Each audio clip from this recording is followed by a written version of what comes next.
Welcome to Blind Man with a Backpack in Conversation with Dawn Blezard. We drive the graveyard train through the fire and rain. We drive the graveyard train when we come calling for you. Dawn and I met originally on a Macular Society My Macula and Me podcast earlier this year. If you haven't listened to any, then you really should. They discuss diverse topics from research into treatment, tips on living well with sight loss, and the impact of macular disease on everyday life. The podcast we were both on was called Finding Joy After Diagnosis, and we talked all about the different ways we adapted to our respective conditions. Dawn through her yoga and myself through getting out into nature. It was such a lovely talk, and I'm really keen to discuss more with Dawn, especially given our different struggles with mental health at the start. Well, Dawn has recently got back from a mammoth fundraiser, raising money for the Macular Society in the form of the Three Peaks Challenge in the Lake District. So it seemed the perfect opportunity to reconnect and drill into life a bit more. So grab yourself a cold drink or a brew and settle down as I get into conversation with Dawn. And let's go. So welcome, Dawn. And hello, how are you? I'm very well, thank you. How are you? How are you coping with the heat? Oh, loving it. So first of all, welcome, and let's just start with a little bit of an introduction. So you've got a different form of macular disease to me, haven't you, which is Stargardt's disease, is that right? Yeah, I've got Stargardt's disease, and basically just after lockdown, so to quick sort of put it into perspective, just after lockdown, went for a general eye checkup, felt some changes, and it all started from there. Right. So yeah, it's just been a whirlwind. I would say 5 years ago this all happened. Really? Okay. And it's gone, it's had quite a impact in that time. It's gone, it's sort of, so where is it now? Is it something which is it still continuing? Are you noticing sort of continuing changes in your sight, or is it something which feels like it's stabilized, or where are you getting to? So basically, with sort of macular diseases, it can kind of go in bursts. Hmm. So when it was first diagnosed, the Stargardt's disease, it went from slight loss in both eyes to uh, virtually all my vision in my left eye has gone. Um, I I don't drive anymore. First of all, I stopped driving myself, and then my license has been handed over now. Sure. So I'm registered visually impaired, um, not registered severely visually impaired yet, because with glasses, my right eye, the vision is okay, but mine's affected by depth.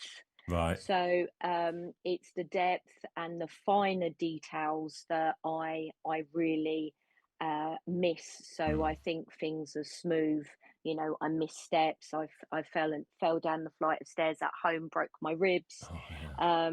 So mine's a lot of depth, and the finer details have gone in both eyes, but I've lost virtually all the vision in the left eye. Yeah, yeah. As you say, it sort of it goes in it does. It goes in waves. I don't know about you, but even it can be from like one day to the next. Suddenly you're having a good day and you think, oh, things aren't necessarily as bad as they are.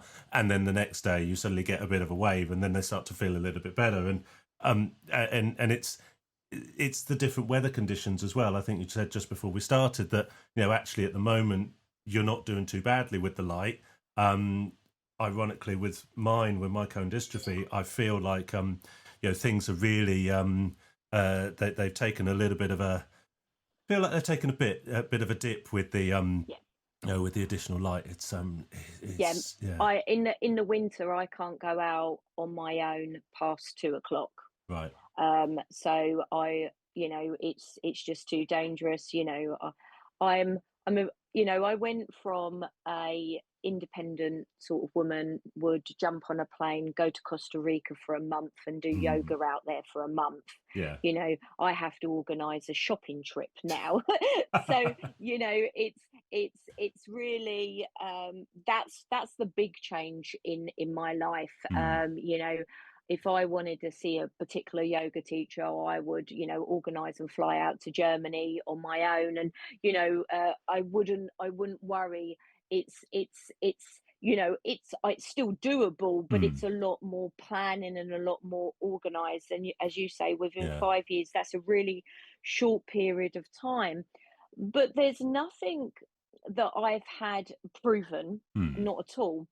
But as a child, I was registered with dyslexia, Okay. and dyspraxic, which means lack of coordination. Mm. I remember having this sort of argument with my father, like all the time. He would throw a ball at me, and then it would just literally hit me in the face. And I used to say to him, I didn't see it. And Yeah. he was like, how ridiculous is that? And I was going, but I didn't see it. So, because we're born with this, Yeah. and it can lay dormant for absolute years, then start up again, then lay dormant, then Hmm. start up again. So I'm really, though I haven't had any doctors say this, but I really think that it was affecting me younger, you know. You know what? I'm pretty convinced the same. I remember I was always the one that could never catch. Yeah. Always put really far out when sort of at school when playing rounders or something like that. I'd be Mm, put to the side where I either from my team it's the side where nobody wants anybody to hit the ball to, whereas yeah. of course the attacking team is just like, right, that's our target. Yeah. And it was always just that joke, because I've always been very short sighted anyway with Mm, wearing glasses from a really young age. I sort of put it down to just being short sighted. But mm, as you say, you kind of start to join the dots as you go through, and as you start to learn more, yeah. it's sort of like, oh, actually, is this anything to do with that? Is that Mm, it showing itself at that really early age, and it's just been yeah. because of other reasons. It's just been ignored and or not ignored, but just not picked up at all. And back in the day, because I'm so old now, I'm going to be 50. We used to have these overhead projectors, didn't we? Hmm. With these kind of bright lights. Yeah. And I remember sitting there going, I can't actually, I couldn't actually see anything. Mm. And they used to just put me off like this child in her own world, and it's like, and then it was like, oh, she just can't read, and she can't. And really and truthfully now, I'm thinking, well, it was on these overhead projectors or Mm. some chalkboard. And I remember, just not having any concentration, because I couldn't really understand any of it. Yeah. So I think it's been, slowly, slowly, slowly, and then had such a big impact 5 years ago. Yeah. And at the moment, I have what I class as my bleep days, Yeah. where, light with me, it's dark. I might go in. It's not natural light. I Mm. seem a lot happier in what I class as natural light, um, rather than forced light. Yeah. If I can kind of get around, but when I haven't got natural light, no, I can't. I can't. I need my canes on them days, Yeah. or I need some kind of assistance to get around. Um, so on the front of how it impacted, I was in a very early stages of relationship, Mm. and I had a sit down conversation with now my husband James, Yeah. and said to him, they've said to me, how long's a piece of string? We don't know how your vision's gone. Now, this is, Yeah. as I said, a woman that's planning, where she wants to be in 5 years. Now, I don't know where I'm going to be next year. Hmm. Um, and I set him down, and I said to him, if you're not going to be here for the long haul, Yeah. walk away now, because Right. you can be, with a woman that's going to be blind in, Mm. or now I know what, we class as blind is different for everybody. Yes. But so instead of sort of running the other direction, he proposed to me. So Wow. I mean that's amazing. That is just like it's so good to have that wonderful support, because then that you can start planning, you can start working together. I mean, Kath and I, we've been together for, well, it's our 19th anniversary this year. Yeah. And and just as things have changed, sort of that dynamic between the two of us, where she is in many respects now with a lot of things that we do. I mean, she is almost the caregiver. It's there's so much stuff but what's lovely is she doesn't shy away from it, but it's like, this is just the way it is. This is just, as things have changed and things do, it's just like, okay, so this is just life as it is now, so let's just get on and make the best of it, and and keep going. And we do still do. I think it's interesting when you have these types of conditions as well, as you do, because you can't plan very far in the future, because you don't know what it is going in to be even in a year's time, let alone 3 or 4 years' time. Actually, you can properly start to live in the now, can't you? And really start thinking about the moment, and start thinking about how how to make the best of that situation right at the very first. And, and just do some amazing things in that moment, rather than keeping planning and putting it off and putting it off and putting it off. Yeah, and this is one of the things what the yoga philosophy has always said, that you've got to embrace every moment. Mm. You've got to wake up. You've got to feel. You've got to feel the sun rising. Yeah. You've got to feel the sun. You've got to appreciate the flowers. You've got to appreciate all that, and that's really made me do that even more. Yeah. I started to really change my life. From a sort of young age, I started to get into philosophy of yoga and things like that. It really started around the sort of age of sort of 21. I was I was a young mum, living on my own in a very tiny little bed set, and I started to get very ill bringing up Bradley on my own, at 21. And I started to struggle with an eating disorder. I was Right. working 45 hours a week. I was very, very tiny, and I hadn't eaten for a couple of days, and I started to sort of virtually pass out. And Right. this little boy sort of said, "Oh, mummy, I see you," in our little bed set. And I sort of turned to this child and I went, "Oh my God, you've got to sort yourself out." Yeah. And my journey of self inquiry, self study really started then. I was really always very interested in philosophy and myths and legends as this weird dyslexic child. I was always really, really interested in, different people's religion, different people's culture. Yeah. I was massively interested in that, but never had anyone show an interest to teach me about it. So when I had Bradley, and I really I'd had cancer at 18, a cervical cancer, so I wasn't sure if I was going to have any children. Yeah. And then Bradley come along as this joyful surprise. And the journey of trying to find myself. So even though we're talking about our vision, Yeah. it could be anything in anybody's life. This is why these talks are so important, because it could be someone going through breast cancer at the moment and they might have lost their breast. That's a change in their life. Yeah. It might just be that the children have grown up and gone to university. That's a change in your life. Yeah. How do you cope with that? Me was a single mum at a young age, and now having this.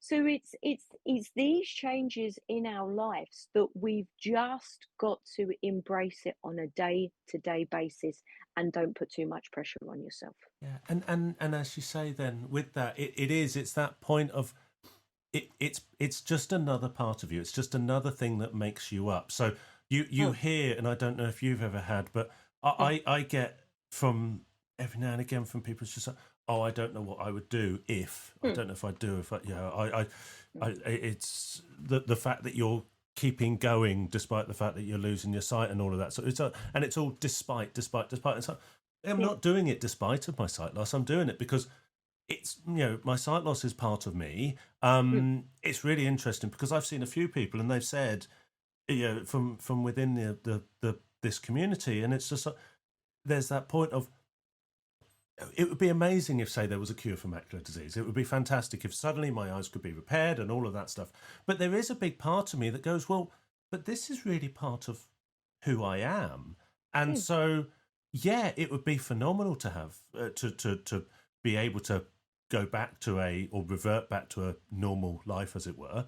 But I don't know, because it almost feels that then I'm losing that part of me, which makes up a really big piece about what. Yeah, I wouldn't. It's like I wouldn't have started podcasting. I would have started my Instagram account. I wouldn't have done all the walking, all of the stuff which I've done as my sight has progressed, or my sight has degraded. I wouldn't have necessarily done that before. So it's a really difficult thing to know whether you go, you know, you'd embrace the change, but at the same time, there would be almost something missing if you weren't, because it forms part of you and it forms who you are, and your choices and your developments and how you move forward. So it It's funny because people say the same to me. mm, Oh, you're such an inspiration. I don't know how I would cope. You talk so openly about it. um um the other thing is you don't look blind. oh um or they start speaking really loud at you. And I think to myself, oh, I'm going deaf as well because they're shouting at me. um but that's an actual thing. My hearing has got so much better. I've really found that, I can actually hear when my husband's in the fridge and know what he's eating. mm, um so it's like that's a real big change. But I think doing what me and you are doing, obviously I'm teaching the yoga and the philosophy, and I've been on lots of radio interviews, mm, using my philosophy. Um, um, that hasn't changed. I'm still doing that. I'm still using the philosophy to cope with everyday life. yeah, Um, and the loss of my eyesight, don't I don't have many real bad days, as in feeling sorry for myself. yeah, I have some days where I can get frustrated. It's not the mm-hmm, feeling sorry for myself. It's slightly frustration, yeah, because it's like one day I can make myself a cup of coffee. The next day it's just an absolute disaster, yeah, and you just think, how can it go from that? I'm a really rubbish cook, so I've got a better excuse now. So James does all of that. But you know, like I said, I've got a dog, and obviously, in this weather with a baseball cap and glasses, we can go out on my own, and James doesn't have an absolute meltdown, with mm-hmm, where I am. In the winter, I can't go out at all on my own with my dog, yeah, because he's really not a guide dog. Um, but the my yoga and the way that I teach hasn't really changed, apart from asking people not to have water bottles or lots right, of things around the room that I can fall over. Um, so people know that I'm going to physically touch them in my class and feel where they are. mm-hmm, And they, and I've got studios with really good windows and natural lighting come in, yeah, plus a lot of lighting. The room's really lit for me, and the studios are really good for that, so they put yeah, more natural lighting in. But my share of my journey and what I've been through in my life, is really how I teach. yeah, By moving the physical body, by walking, getting out, doing physical movements, mm, dance, yoga, whatever it is, that's shifting your energy, yeah, and shifting that tension that's in the body. Um, but it could be because you're losing your vision. It could be because you've lost a loved one. It could be, because you're not where you think you should be in life. Social media, there's good things about it and not good things with social media. Comparing yourself to others, Yeah. all of these things are putting this great pressure on our mental health, and it's not a new thing. Being human, we compare ourselves to others, but we can't, because we're not the same as others. No. When we've got the same name as a disease, Yeah. but a completely different diseases, and a completely different spin on them. Yeah. Each person can look at the same object and see it in a different way according to their own mind. No, that's. I mean, it's such a lovely philosophy to have, isn't it? It's such a positive, way to look at this as well. And I think, as you say, it sounds like, so you think about yoga, and probably, you think about it, and so it's all about the movement. It's getting into the positions and things. And you have to forgive me because I'm a total novice when it comes to this type of thing. But it's when you think about it, it's even if you. I know during the lockdowns, I did the little attempt, and you have it on the YouTube channels and trying to watch it and trying to follow along. But the it's actually, even though it's sort of a very visual means, it's still, you talk about the positioning, you talk about everything. So it's still quite a descriptive process, isn't it? Which makes it almost naturally inclusive to whoever it is there, no matter their abilities, no matter their no matter their abilities, no matter their conditions, or anything like that at all. And it's almost naturally, and also just from the sheer philosophy of the way it is, it's such an inclusive process, no matter who you are, isn't it? And it's just sort of building on that, and as you say, building on that and going, right, I'm going to use a little bit of touch here, a little bit, a little bit of changes here, just to reaffirm, to ensure that you're able to provide, able to work and do give the instruction as it's needed across the classes. It's absolutely fascinating. It really is. And I've recently got two students that have found me that have got Stargardt's disease. Okay. And wouldn't wanted to come to class until they sort of heard me, talking to you, or some people have found sort of Pathway to Yoga, my YouTube channel, and the fact of it is, since doing this, I have started to sort of release on YouTube, meditations, and sort of small little yoga poses, and much more mindful for people that maybe are visually impaired. So saying, your wrist has got to be directly underneath your shoulder, and starting to add some more words in. So in the future, 100%, I will be moving much more in the direction of producing a lot more audios, so people don't have to see me and can just watch.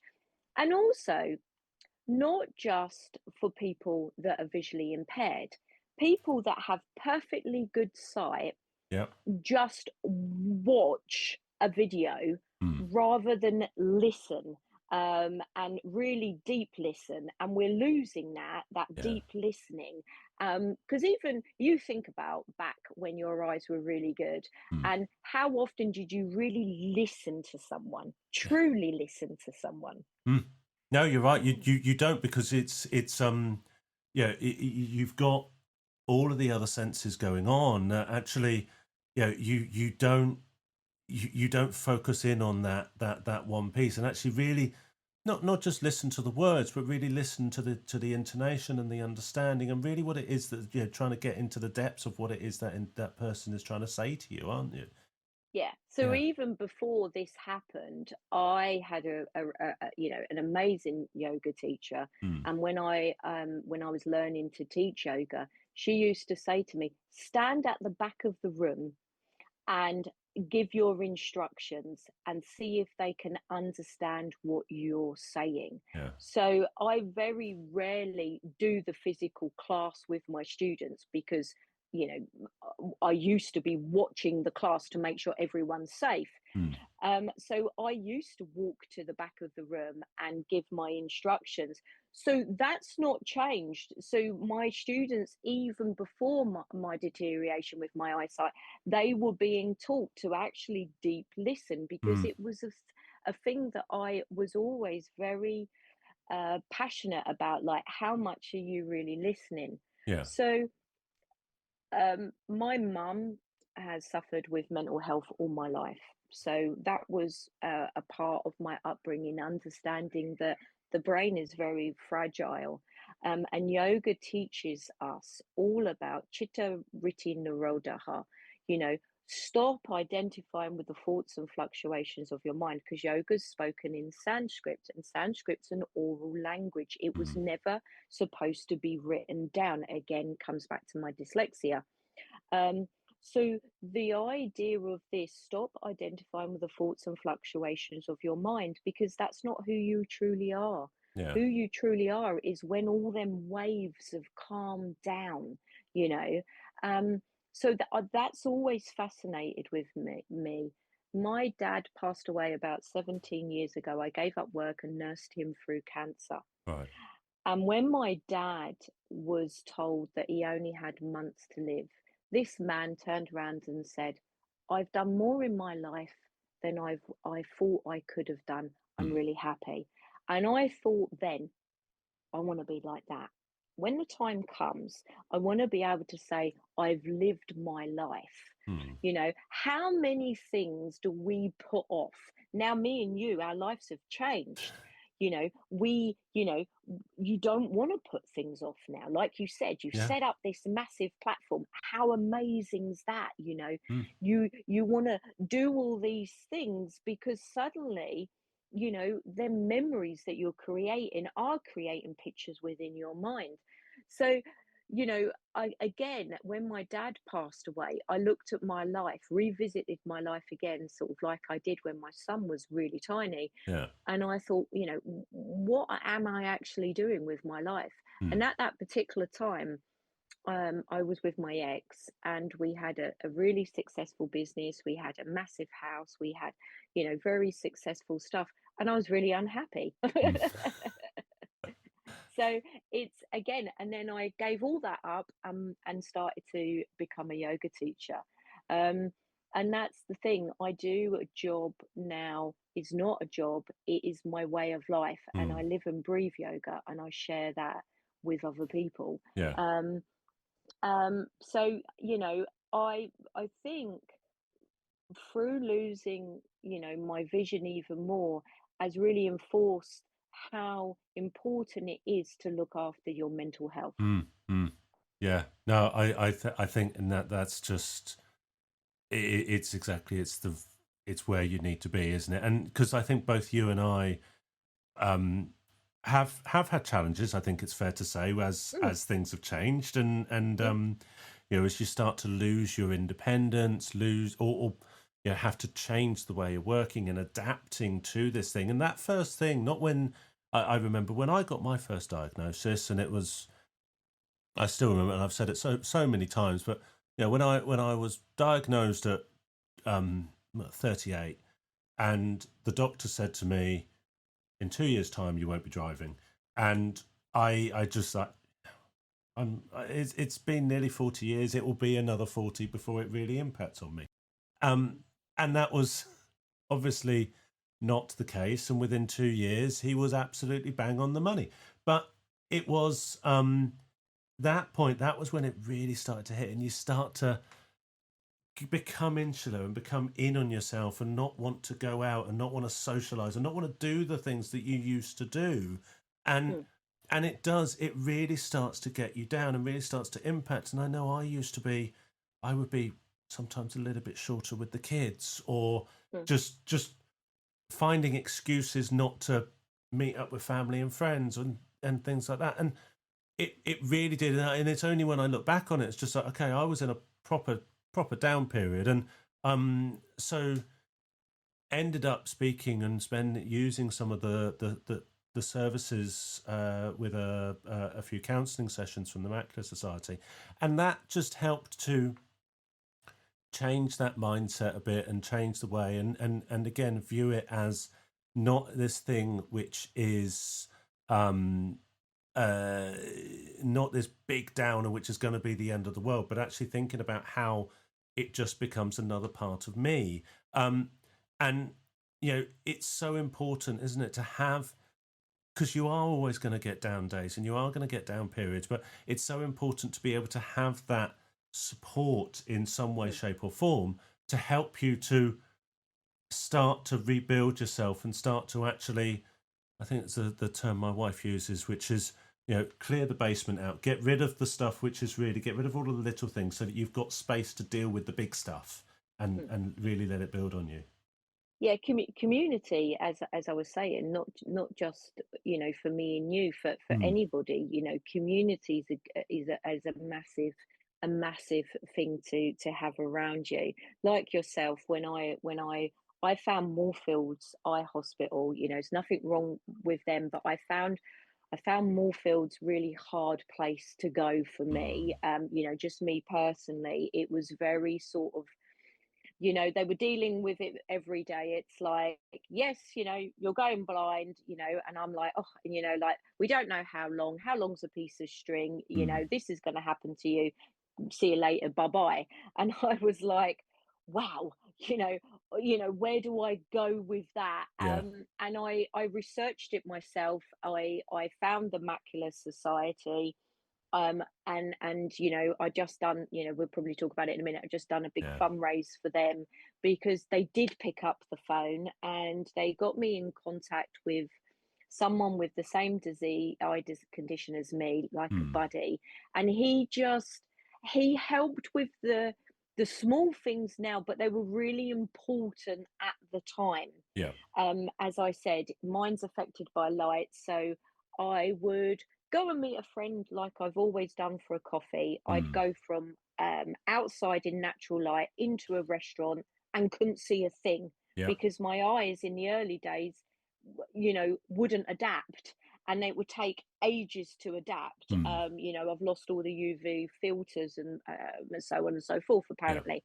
Right. So I would just walk into pitch black, and I couldn't see a thing. And he said to me, you've got to stand there for maybe 5 minutes, maybe 10 minutes, let your eyes adapt to the lighting, and breathe, and then and communicate with a friend. And I remember coming home from meeting this friend the first time, and coming home and just continuing to cry to James and going, I can't do this anymore. I Yeah. can't go and do this coffee. And then realizing all I had to do was communicate with friends. Yeah. They wait outside the coffee shop now, and then we go in together. So it's learning to communicate with people is a Yeah. massive thing, because how do they know what you need when you don't know what you need? Yes, indeed. So talking to other people with similar conditions that have been through whatever it is you're going through, maybe you've just found out you've got Alzheimer's, and get in contact with the Alzheimer's Society, whatever it is, you need to reach out, and there will be people in Yeah. your community to help you. And it's so important, massively important. So they answered the phone, and then when my eyes took a really, in a few years on, they took a massive, hit again, and I got registered visually impaired, which I didn't know about, and I got a yellow card, which I didn't know about. And it was, I'm going to be 50 July the 30th, so it was on my 49th birthday I got my first cane, Right. a guide cane. Yeah. And it was actually on my birthday, July the 30th, and I just floods of tears, and I said, I think I need to speak to somebody. And that was arranged through my local hospital, Right. through the sensory department, Hmm. and I had 8 sessions, and then she thought I needed a few more. Yeah, there's still a little bit of baggage there. We still need to get through a few more bits. Yeah. And and I would share that with my students, and I would go in and I'd say, oh, got to finish on time today. I've got to go and have my session. Hmm. um and we didn't even really even talk about my eyes. It was, about my mum, being brought up with my mum with mental health, about losing my dad, and it was just everything. It was a safe space Yeah. for Dawn, just Yes. for Dawn to sit and just chat to Hmm. somebody that you're probably never going to meet again, and that's okay, Yeah. you know. Um, and I think it's absolutely great. And but it's out there Mm. if Mm. you want it to be. If you Yes. want to sit at home and you want to, and just sit and watch, morning TV and shut out the world, you will be lonely. Yeah. But if you want to take the risk to go out there and share your story and chat with other people that are not going to judge you, the doors will open. Look at me and you Yeah, sitting here chatting exactly. again. No, they do, and I think, and that's the key thing as well, is you need to want it. I know, again, from understanding as Kath over the past, she's been it's about 6 years now, I think, that she's been a mental health counsellor for, and so she was training for 4 or 5 years before then. And it was one of those things that became very clear as she was going through her training. And you need to embrace the process, because if you don't, and you're sort of doing it because someone has told you to go and do it, or you're doing it to give it lip service, or you're doing it because you think it's the thing to do, if you're not going to embrace the process, then actually there's not really much point in being there, and essentially you're wasting your own time as much as you're wasting your the therapist time or whatever as well. So it needs to, you need to be in the right place, don't you, in the right headspace, in order to be able to really embrace and then be able to sort of, because it's not about somebody else giving you all the answers. It's providing that toolkit so that you can get the answers for yourself, and think about how internal reflection and how that can help to improve your current situation. And it's always changing. It's always like that. So when you start the process, or when you're going through, when you're there previously, it's to do with one situation, but then actually when you go back in, and whether it's years, months, days, whatever time, it could be a completely different trigger that's causing the that you need to sit down and spend that time. And it's just having somebody really to be that sounding board, and to signpost, to ask the right questions for you to figure out where you need to be and how it impacts. But if you don't buy into that process, that's what makes it a real uphill struggle then, isn't it? The whole sort of, as I said, the whole sort of foundations of yoga is about, connecting to the fluctuations of the mind. So Hmm. I had done a lot of, self study, self inquiry before I got there. To me, um I am, and has been for quite a long time, sort of, sort of the the carer to a lot of people, as Hmm. in, Hmm. one, my job is very giving with the Sure. yoga, Yeah. and I look after my mum, and blah blah blah blah. So suddenly it was also having this space to go for, which was just for Dawn. Hmm. It wasn't, I didn't have to be the support network for a lot of people. It was just a space to go to for me. Yeah. So that was really nice. And and that's very much about, when I get on the mat, it's just me, my mat, and moving. Or when I'm meditating, I always say meditating's like going on a date with yourself, because it's just spending time with yourself. And who wants to spend time with theirself? So it's like, it's something we need to do. But, that might be for you, your Mm. meditation might be going on a walk, Mm-hmm. you know, just spending time with your own thoughts, Yeah. just and I think we need to do that. And the problem is the world is so busy now, Yeah. you've got supermarkets open 24 hours, you've got tellies, you've got social media, you've got this platform, that platform, you Mm-hmm. can Google this, you can Google, it's so noisy. Yes. Yes. We just need to spend time. So before any hasty decisions, Mm. I always say to people, just sit with it, be Yeah. with it, and reflect before you do anything. And this can have a massive impact with all relationships. Yes. Yeah. As you say, just breathe. Mm-hmm. And what you've got to understand sometimes is your partner isn't going to understand what you're going through with your eye loss or whatever it Yeah. is. um they're not going to understand it if you don't understand it. No, that's right. So yoga's very much like dusting a dusty mirror, dusting all the rubbish away and looking directly at yourself. Yeah. And that's a very scary thing in this That's society. that's a very, So, very scary thing. it's a fascinating journey. Mm. And I found out something that I love can be used even more now to help other people, and that's why I love sharing it. Yeah. And as I said, there's lots of meditations on my platform, just to sort of, people think that you just sort of sit and think of nothing. Well, it's Mm. brilliant if that can happen, but it's just to be, even lay down. I've done it, like, I love walking just like you, Yeah. but you know I've done it where you sort of go out to a field and you can just feel the warmth of the sun on you, Mm-hmm. and you just stand there and you can just feel that, and it's just being free Yeah. for just them few moments, just out in nature, and just feel that, and that will release whatever's bringing you down. If it's Oh, it does.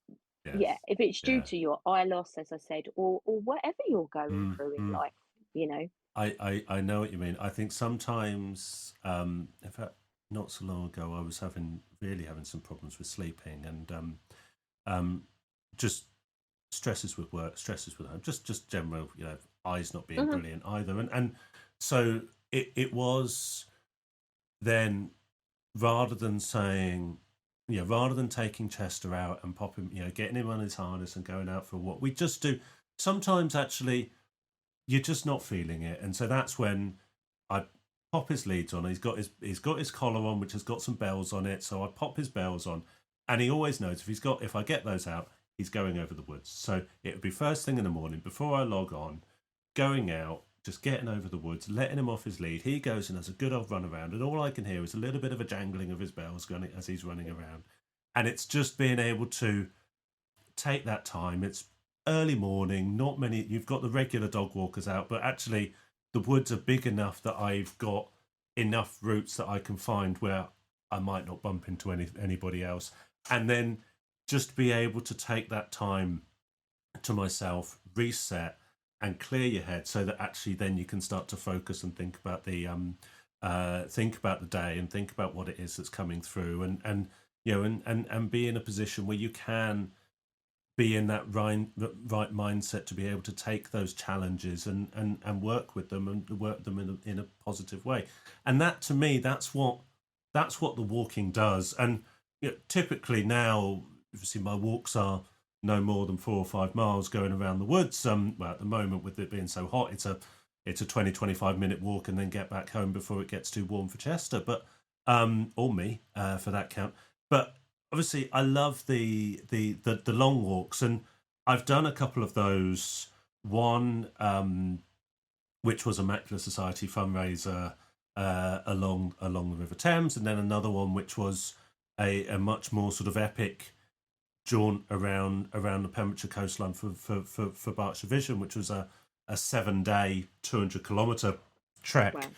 Oh, it's amazing. Absolutely phenomenal walking along those, walking along the coast, hearing nature all around, hearing the seals, hearing the sea, having the wild horses around by us and all of that stuff. And it's just getting that time away from everything and just focusing on your feet and getting one foot in front of the other as you're walking along. And you've just recently come back from that Three Peaks Challenge, haven't you? Which is again, it was a fundraiser for the Macular Society, wasn't it?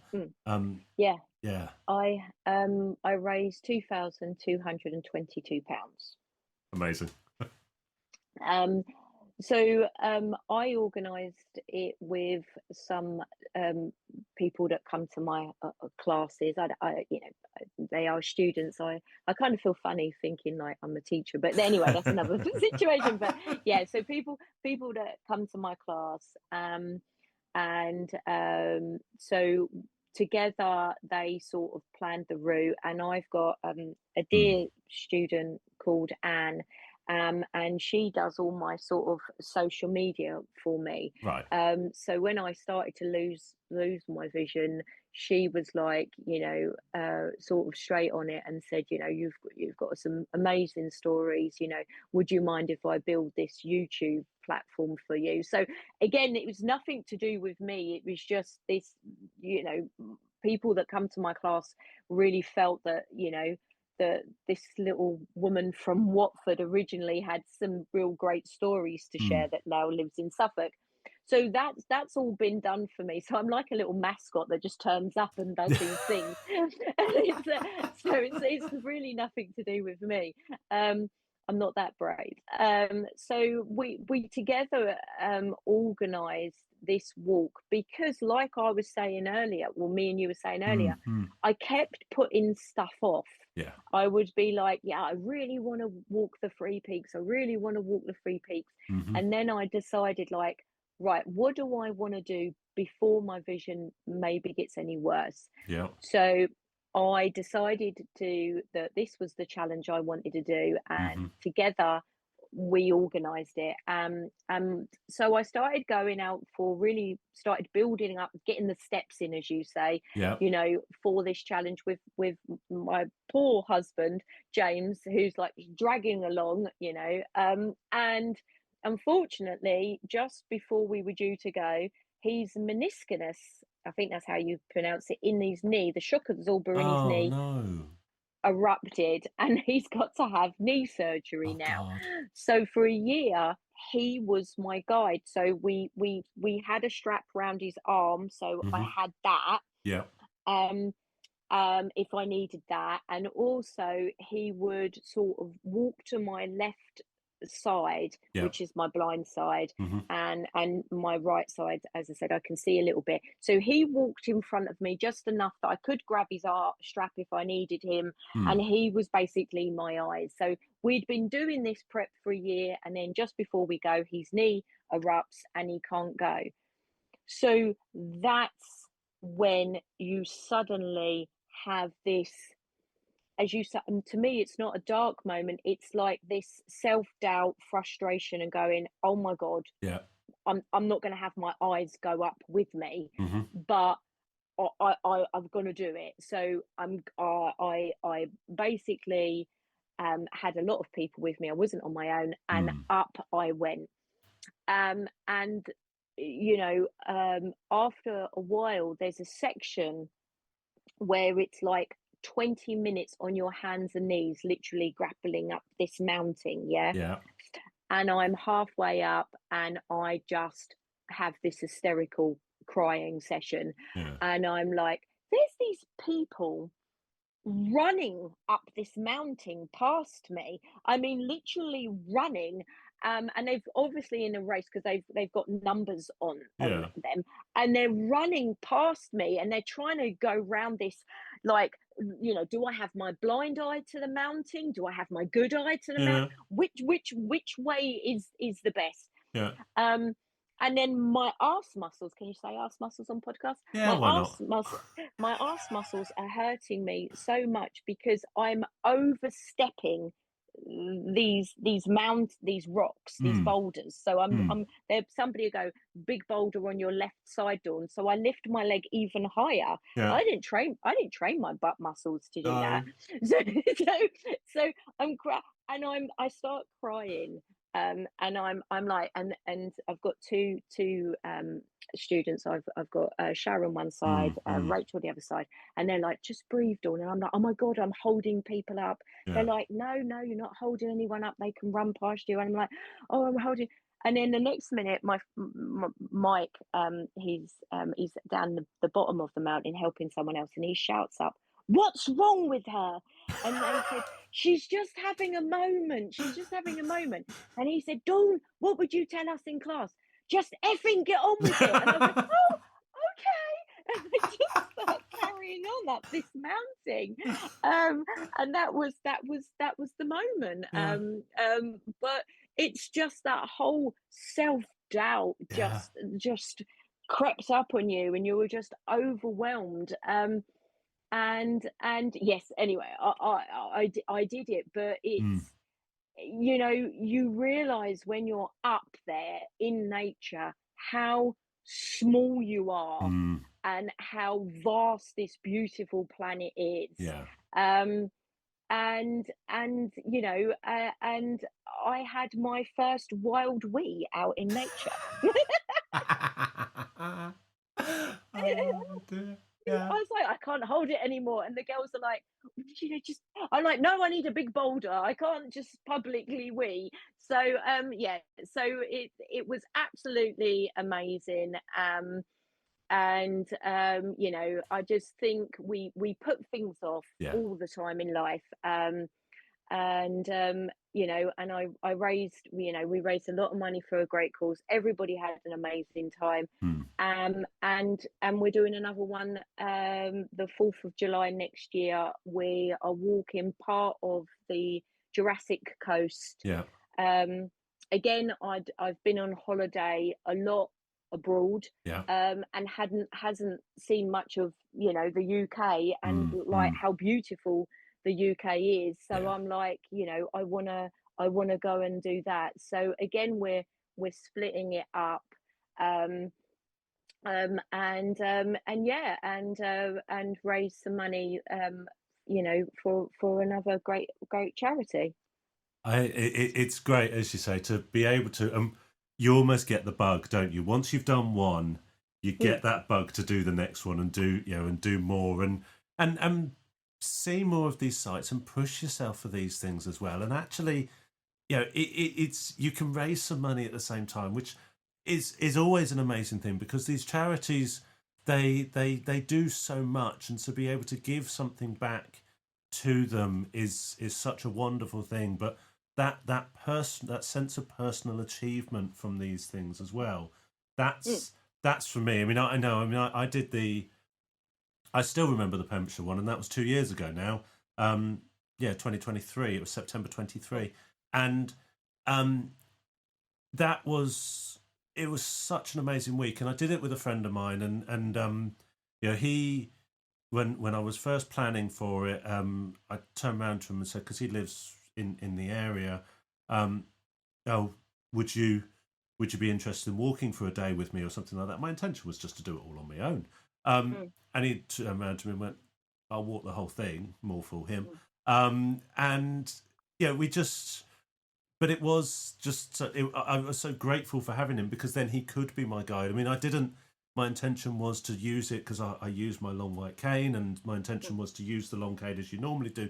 In the end, I used it like a walking pole, and my focus was on Dom's heels for best part of 7 days. And or the high vis that was on the back of his yeah. his rucksack. But we just had such an it was the reception that we got from other people as well. So the first night we stayed in this little bed and breakfast in Cardigan, and we walked in. Obviously we've got our overnight bags, which are, or our sort of week bags, which are being shipped off to the next place for us, and then just our walking rucksacks. We walked into this pub, and it was one of these, the guys sat at the bar, everyone stopped and turned, the music stopped. That it was that type of place of like, oh God, here we go. Went upstairs, got ourselves set in the room, came down, and the guys went, so, what are you doing? And they asked it, and they noticed Dom used to be in the Army Reserves, and so they noticed his Berman, and they saw and noticed Bergman, and it was just like, so what regiment, blah blah blah. They got talking about that. We explained what we were doing, and see, they saw the long cane and everything. We explained what we were doing. All of them, just one of the guys went, right, drink. Your round is on us. The other set of guys, they threw money in our pockets that we could then add to the fundraising pot and everything.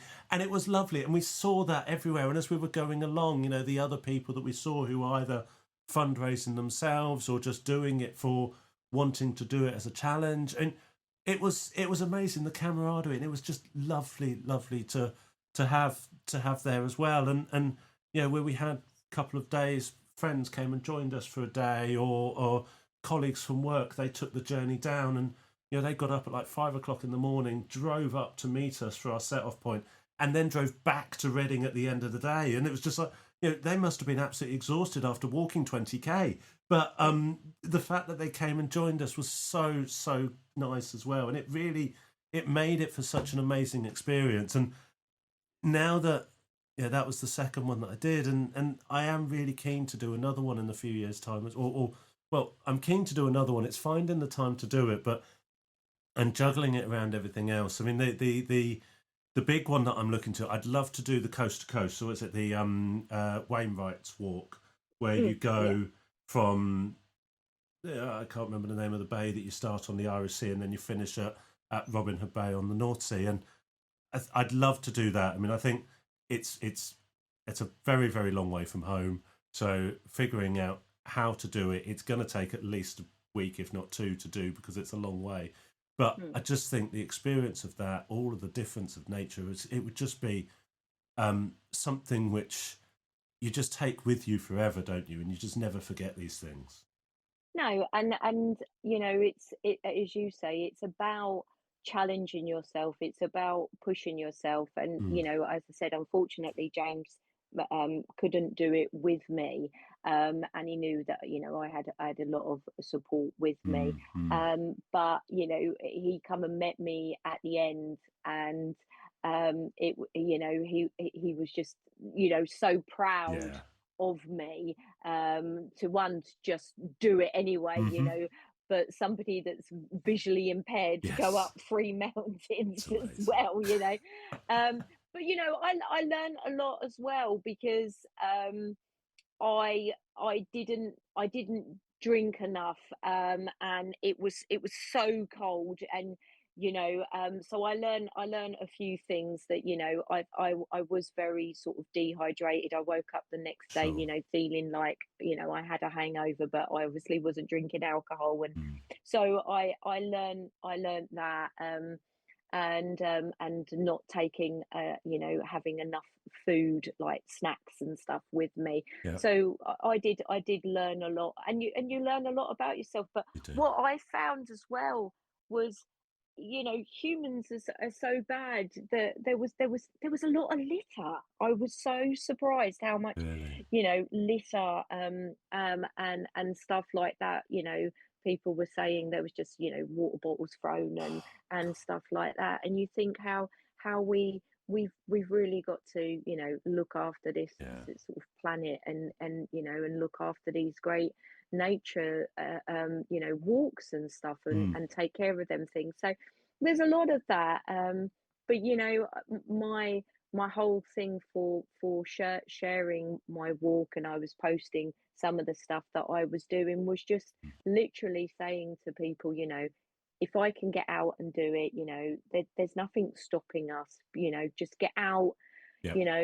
and just go for it, and enjoy, as you said at the beginning, embrace these moments, and stop for a few moments, and look at this beauty, and be a part of this beautiful planet. And as saying, like, about going out in the morning, I love just standing outside and just hearing the birds in the morning, and just really taking that in. So I don't know, apart from walking, I don't know if you sort of use affirmations or positive thoughts like, I sort of, I do that. I sort of get up in the morning and I say, right, this today today I'm going to achieve this, or today I'm going to try and be really friendly, or today I'm going to be try and be extra kind, and I use these little affirmations to kind of really set my mood for the day, and that helps me as well. Yeah, I mean, it's probably about, I do, but it's probably best that I don't say what I do, because otherwise people that I'm in meetings with, they'll understand what it is that I'm telling myself before I join them. So, but Yeah, yeah, yeah. but no, you're right. It's great to almost set yourself those mini goals and Mm. for during the day. It's such a wonderful thing to do. Before we move on to just before we close, I need to ask you one question, which is, how were your feet? Do you know, when I first started walking, Hmm. I couldn't get the right socks. It was really funny. I got like these 1,000-mile socks, Yeah. and I ended up having loads of blisters. So I'm really glad that I did a lot of walks before. Hmm. So I found bamboo socks, Right. and they were really, really great after that. I didn't have any problems. So I did a lot of mini, not as I couldn't do that the amount of walking, but I did a lot of mini walks in lots of different weather. Yeah. So I found the right socks. So I had a lot of problems before. So my feet were absolutely fine.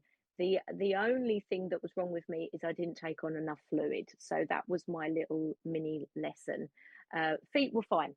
Good. So Well, I'm impressed. I mean, mine, I end up having to much like you, I ended up buying all of the really expensive merino wool mm, socks and everything, and they made my feet itch. I don't do wool. So it ended up being, I know where to strap them up now, so that's what I do. I have a whole load of different tapes and everything. But no, I'm really pleased. That's fantastic news. And just I loved hearing about it. I mean, just and yeah, the your philosophy and everything as well. I think it's just mm. amazing, and um, need to check out some of your videos. So where can people, if people are online, they want to check you out, where can people find you? So it's Dawn Blezard at Pathway Yoga. I have a little YouTube channel or Instagram, Facebook, any of that kind of stuff. And any questions or any guidance, I'd love to sort of point you in the right direction. Yeah, so I'll have to come back. Well, July, I'm doing the Jurassic Coast next year. So yeah, hopefully we'll catch up before then. Definitely. No, that'd be amazing. Brilliant. Thank, Thanks, Dawn. All right. Well, it's thank been you. really good to catch up. And yes, thank you very much. So there we go. So that was In Conversation with Dawn Blezard. Thank you very much. If you were interested in finding out any more, please do check out Dawn's site, Dawn's information. All of her sites and everything will be on the in the comments in the description for the show. If you're interested in anything else from me, then please check out Blind Man with a Backpack, any of my blogs. You can check out my website or have a look on Instagram, Facebook, and all of that as well. But thank you very much for joining us, and goodbye.